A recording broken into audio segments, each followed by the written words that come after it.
Hey y'all. Welcome back to Sessions with Simone.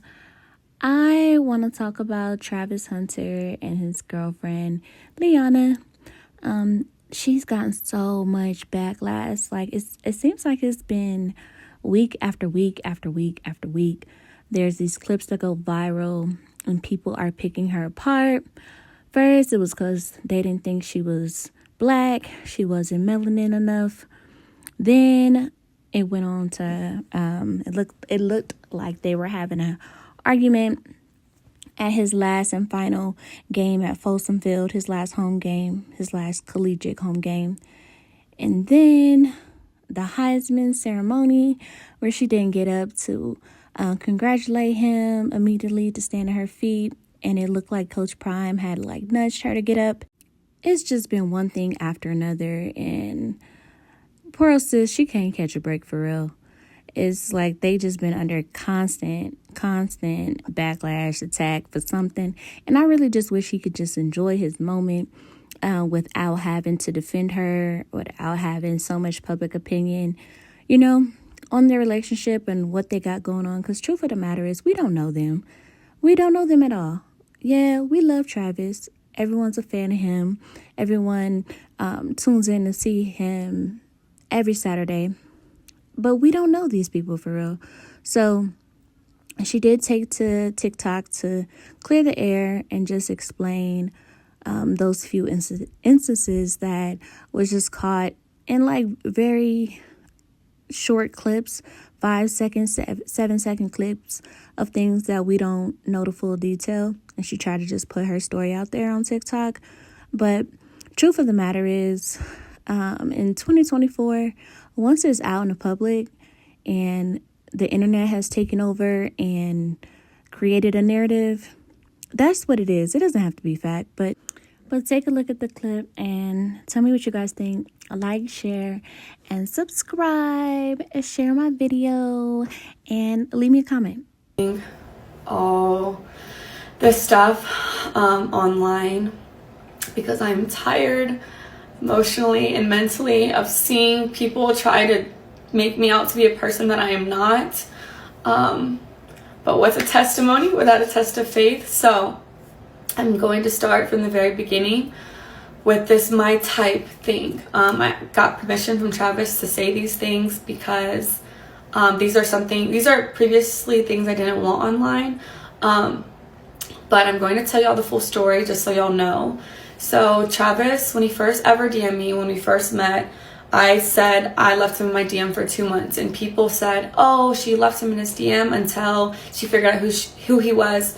That is not true at all. The real reason Travis sat in my DM for 2 months is because he DM'd me when he had a girlfriend, and her name was in his bio, so I instantly knew he had a partner. So I exited the message, and he sat there until he was single.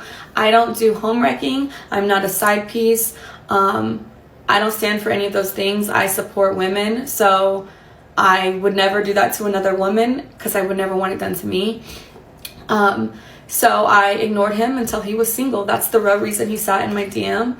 Then the second thing, when I said he wasn't my type, I did not mean attractiveness. I don't have a physical type, period. No two men that I previously dated looked the same. My first one was a white cowboy. Second one was a Mexican soccer player. Then I dated a black man who was a SoundCloud rapper. And then Travis. So I have never dated the same type physically. I don't care about what people look like or what they can give me. I date people for who they are as a person, how they honor God, and how they treat the people around them. And Travis is all the above. So when I said he wasn't my type, I meant because he was younger than me. I had never dated no one younger than me, and he had cheated on his girlfriend. I don't know if your type is cheaters, but mine isn't. So no, he wasn't my type at first off of those two things, but that didn't discredit the fact that I was attracted to him. That's obviously why I gave him a chance. And then I learned he truly is a phenomenal and wonderful human being, and that's why we're together, and that's why we're still together to this day. So that's that. Okay, the next clip was at the game after they just won their last game. People thought I was upset with him celebrating with cheerleaders. I don't know where that came from because he never celebrated with cheerleaders. So that, I don't know where that started, but that's not what I said. But what y'all didn't see before the clip, me and him were talking. We had already interacted. I had already said congratulations. I had already kissed him over the fence that we couldn't get through. So the real reason why I was mad is because the security, and you can ask any of the family members who was actually there, they didn't want no one to storm the field. So they had 1,000 security people holding everyone back. But the people in the field were like, let the family down. Like, the family can come down. So everyone was going back and forth. I was arguing with the security guard because he wouldn't let no family through. But they let the cheerleaders on the opposing team get through the fences. So I was like, so when I finally got down to the field, that's why I told Travis, like, he had already seen it. I had already congratulated him. We had already spoke, got on the field. And then I was upset because I had just finished arguing with somebody. And then what y'all don't see after 5-second clip is right after that, I let it go. I was like, you know what, like, celebrate. We took pictures. We were with our families. And then we went to his meet and greet, had another wonderful event there. That's all that happened in that. That was literally that. Nothing. It was not deeper than anyone made it out to be. And yeah. Next clip, the Adidas pop-up shop this past weekend. People are saying that I'm like, what am I supposed to do? Just sit here?